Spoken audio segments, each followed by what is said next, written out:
And this month, our theme is Beholding Beauty. Beholding Beauty. And so I'm going to start with the word beholding because, it just felt right when it came together. It's not just about beauty, but it's about how we behold beauty. And beholding beauty is not just looking at it, right? It's not just seeing it. The word behold is used in a way that talks about a deeper reverence. So they talk about it as, the definition of beholding is as if you were beholding someone regal, like a king or a queen or, a royal. And so that's what I love about putting these two things together, because it's not, beauty's an interesting topic, and I've got plenty to say about it, so don't worry about that. But the idea of that when we behold it, we are present to it, right? When you're present with something royal, something regal, it's not just there's the queen, right? But there's a presence. There's a presence to it. And so that's what we're looking at this month, is how we are present to beauty and how it reveals itself in our lives and to us and through us and as us. And so beauty is a divine concept. It's a divine quality. It's an eternal verity, right? It's a truth that is, and it's something ineffable. And the interesting thing for me is that it's something that I love to think about and to be with, but it's really hard to talk about. Because so many of us have such a limited idea of what beauty is, because we are stuck in the external definition of our culture, right? And any one time over, any history buffs will know that over time, those concepts of beauty change, I remember that, just a few hundred years ago, the divine beauty in the physical form was probably what we would, in terms of women, is probably what we would call someone who's a little overweight right now, in terms of our conversation. But in the time, it was revered. I was like, well, yeah, I should have been born then. My body type would have fit real well then. They would have been painting me left and right. That would have been great. No, but now I'm here. We're now. And so, but that's an external. So that's why it's a difficult challenge to talk about it, because when so many of us are brought up with such a small idea, or the way that I kept seeing it when I thought of I kept meditating on it, and I kept seeing the periscope view of what something is beautiful, and instead of opening ourselves up to the divine beauty that reveals itself all around us, we have this really limited concept of what we call beautiful and what we consider beautiful. And so I'm not talking about the supermodel who still is, photoshopped, even though she's a goddess when she wakes up with her hair like crazy and her makeup off, we're not talking about that. We're not talking about just Van Gogh, and the great master's works of art. We are talking about the divine essence that reveals itself as beauty in this world. And so it might be Uncle Lou's beautiful painting of fruit on the table, right? Or it might be the poem that cousin Sammy did about Mom. It could be whatever it is. We're going to blow our judgments off, because beauty is such a subjective experience. Beauty is individualized to each and every one of us. What I find absolutely beautiful, you may not.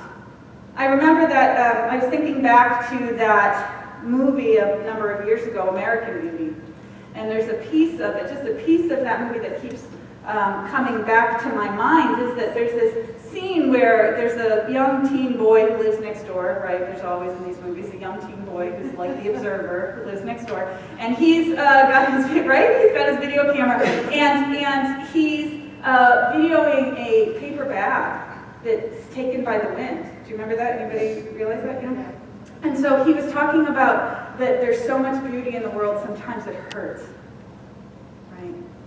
By observing that paper bag being taken, or plastic bag, floating in the wind, right? That there's so much beauty in that it hurts.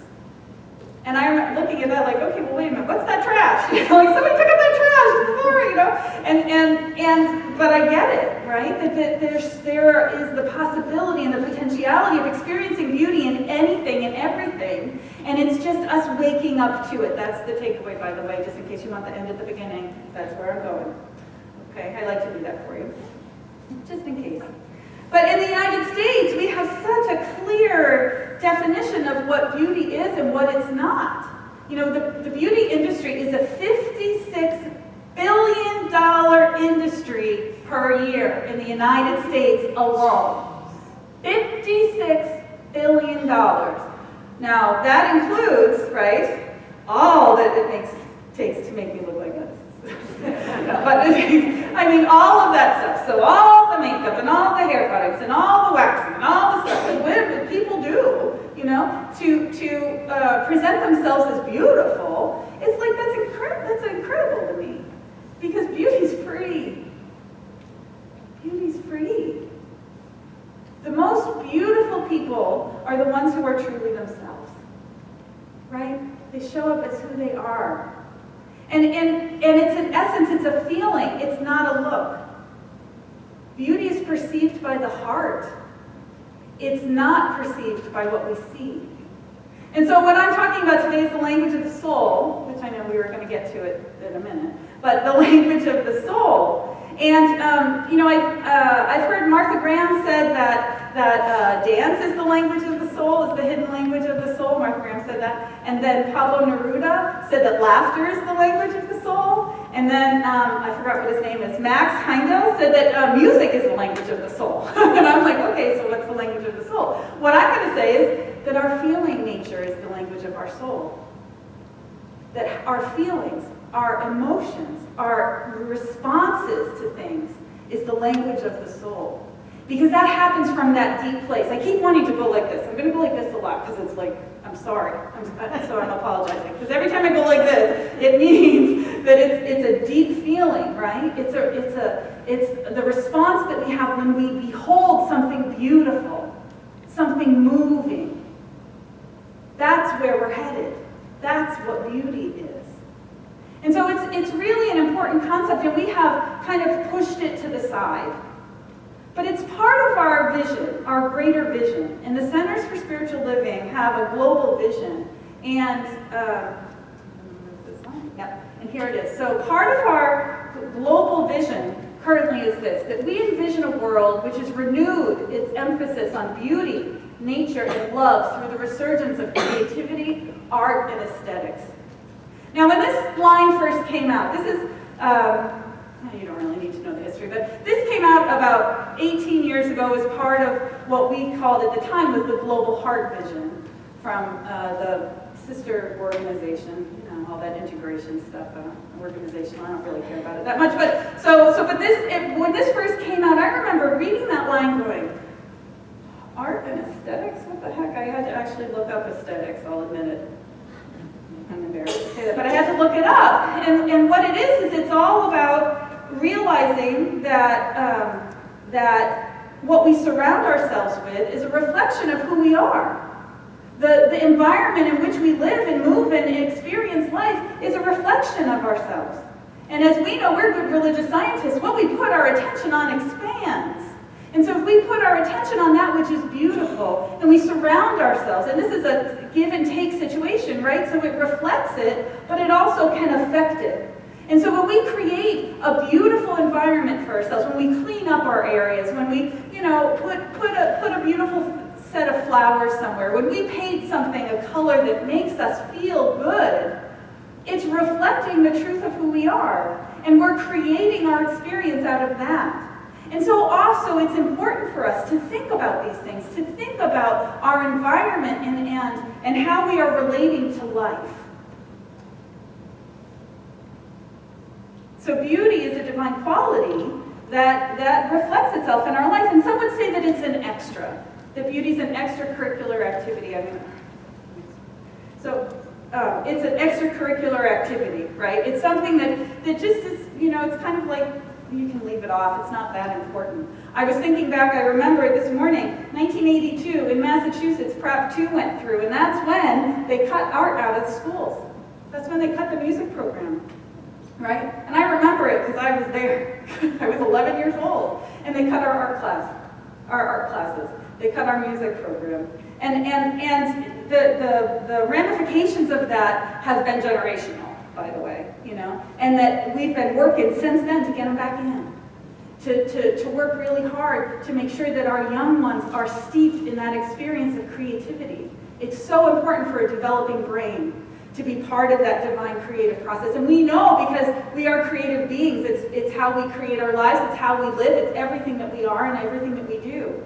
But that artistic nature, that way of integrating both sides of our brain, everything that we get when we engage in creativity is vital to our life and our well-being. Now, when people are engaged in and have a deep relationship with beauty, there's some benefits to it. They have a far more intense love of life, a richer inner world, a more vital connection to our feelings and emotions. We understand ourselves a little bit better. We have greater ease in relationships to others, a stronger identity and more self-esteem, a greater confidence in making decisions and moving through life, and a deeper understanding of existence. All right, so is beauty an extracurricular? I don't think so. I think it's so important for us.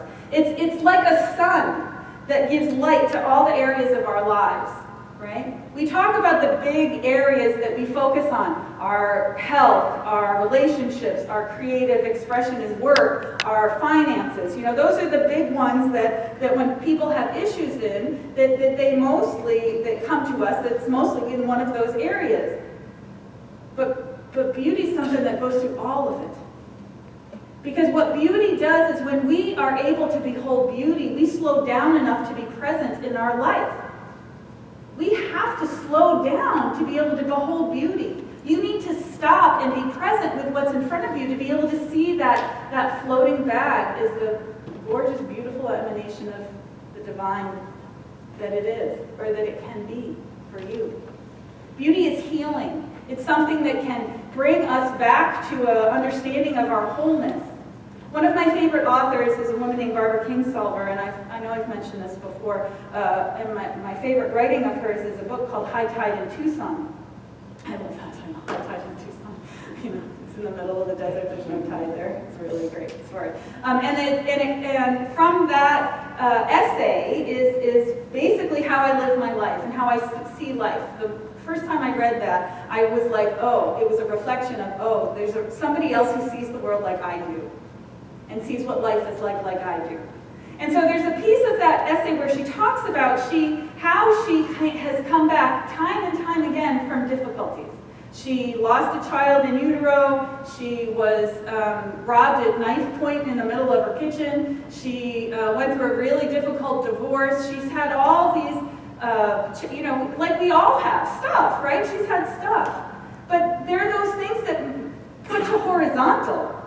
Anybody ever been thrown horizontal? Yeah, right? I mean, we all do it in a moment of time. And so what she said is what she did to get herself back from that is that she looked at something beautiful. She looked and she beheld something beautiful long enough until she could look at something else. And then she could look at something else. And she said it was a flash of red geranium growing in the desert. And she just was with it.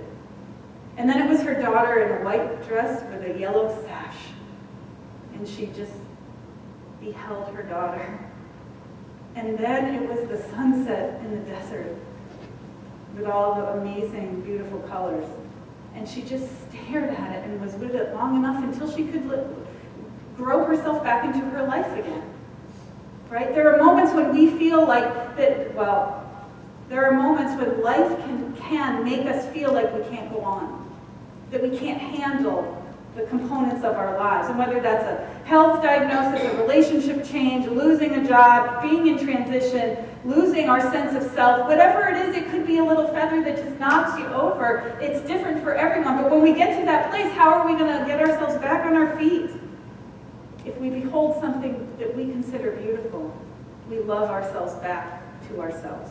We love ourselves back to that place of balance. It's our feelings that can guide us and support us.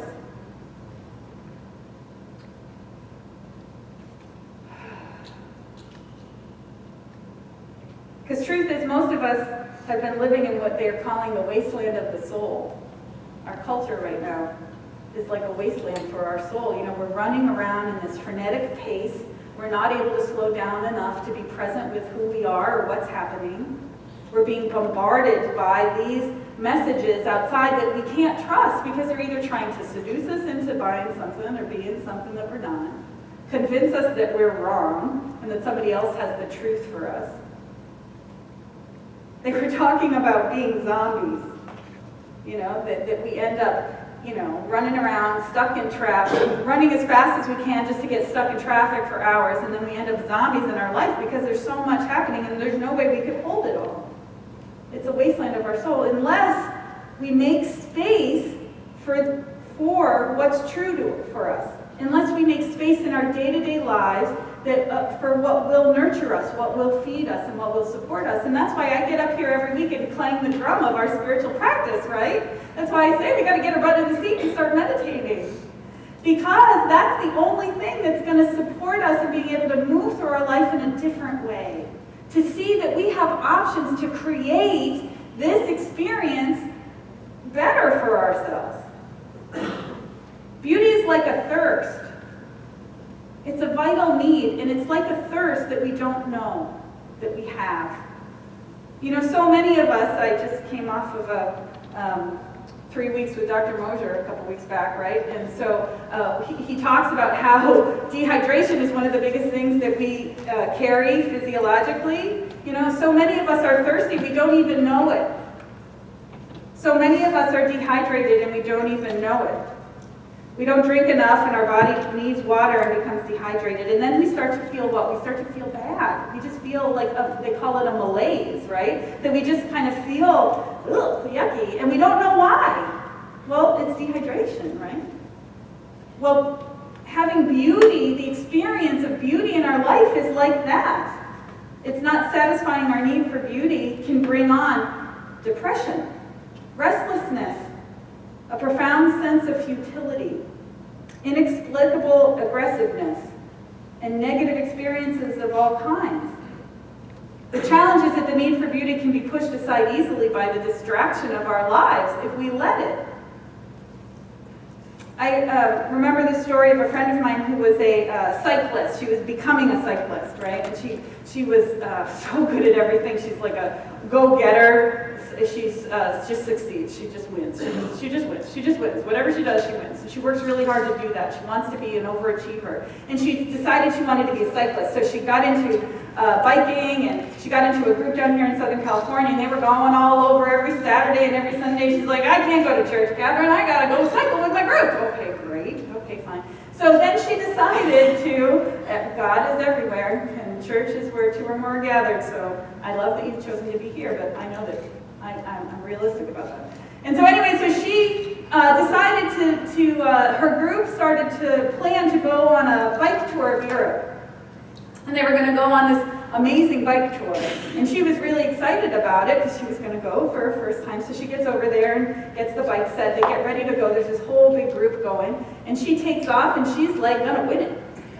Right? So she goes flying through to the next checkpoint, you know. She gets there ahead of everybody, like an hour. And she's sitting there waiting, like, where is everyone? What's up with this, you know? And it was just what they do at home. You know, she did what was normal, and they, you know, like an hour and a half later, they start to come in. And they were all, and she's like, what's up with you guys? And they were all happy, and she's all stressed, like, let's go, we're late to go the next leg, you know? And they're like, did you see that waterfall? And she's like, there was a waterfall? And they were like, did you see those birds taking off from that field on the side of the road? And she's like, no. And she's like, well, did you stop at the river and put your feet in and rest? And she's like, no, are we here to cycle? And they were like, no, we're not. We're here to be present. And they were talking about all these beautiful things, and she woke up to it. She realized that she's been living not only the way that she rides her bike, but she's been living her life like this, going as fast as she can because she wants to win. What does it mean to win life? What does it mean to die first? Is that winning? I don't think it is, right? To get there first? I don't think, no. It's about how we go along the way. Are we awake? Are we awake enough to see the beauty when it shows up? Can you see what's happening on the side of the road when you're going by? Please don't veer off the road. Please don't do that. Reverend Katherine said I should look at this side. Yeah, don't do that. No, but we need to be aware of when we're awake and when we're focused on being present in the moment. So what's going along with this month is mindfulness. Beauty and mindfulness. At first, when I put these two things together, I was like, I don't get it. This is crazy. You're crazy. You finally hit your nut job button so much, they're going to not even understand what you're talking about. But as I've been sitting with it, as I've been meditating with it, as I've been present with it, what I'm realizing is that mindfulness is the practice that allows us to behold beauty in our life. Period. Being mindful. Now that's an interesting term because being mindful actually means not having a lot going on in your mind, which they should call it something else, but no. Being present. When we're mindful, we're present. When we're mindful, we are not worried about what's going on in the future, afraid of what's going to happen, and we're not still holding on to our baggage and our shame and blame and all the stuff from the past. We are in the present moment, and when you're in the present moment, you can be clear enough to behold the divine before you. When we can do that, then we have all of these amazing positive experiences. And I wanted to tell you what they were. The people who regularly practice mindfulness may find lasting and psychological benefits,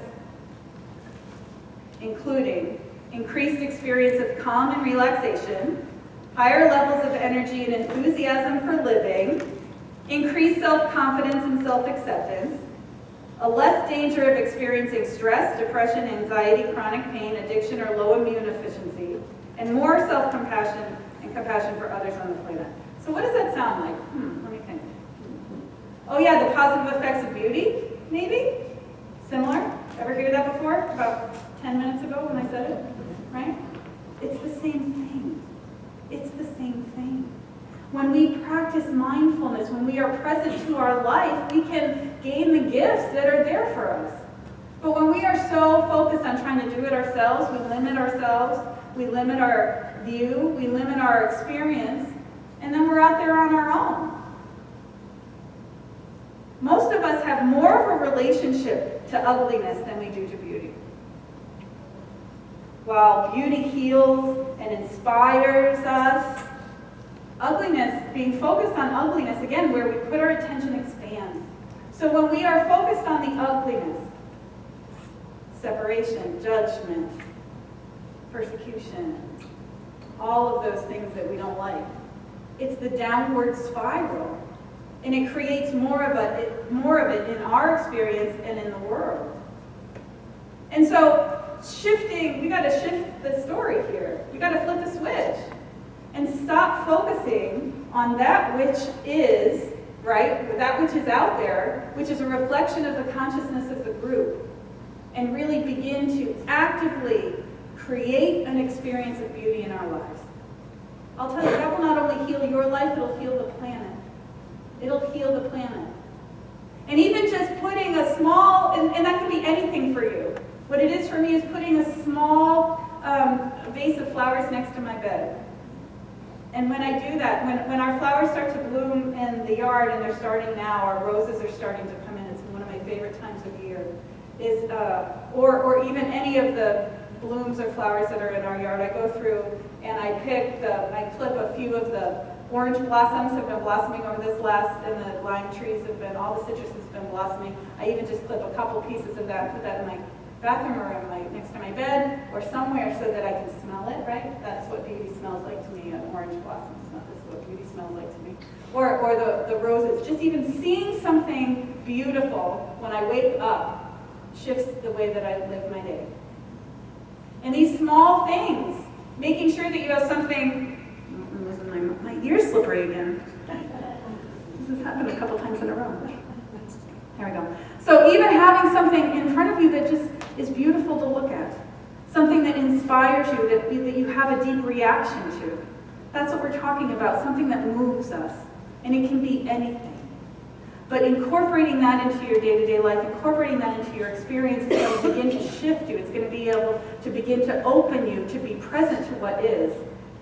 And then when we're present to what is, then the infinite power of God is right where we are. There's no limitation. There's no lack. There's no separation. There's only that truth and only that experience. So the book of the month this month is this cute little thing called the Little Book of Mindfulness. Isn't it cute? It's adorable. And it says 10 minutes a day to less stress and more peace by a woman named Dr. Patricia Collard. And what she says is this: mindfulness. What is mindfulness?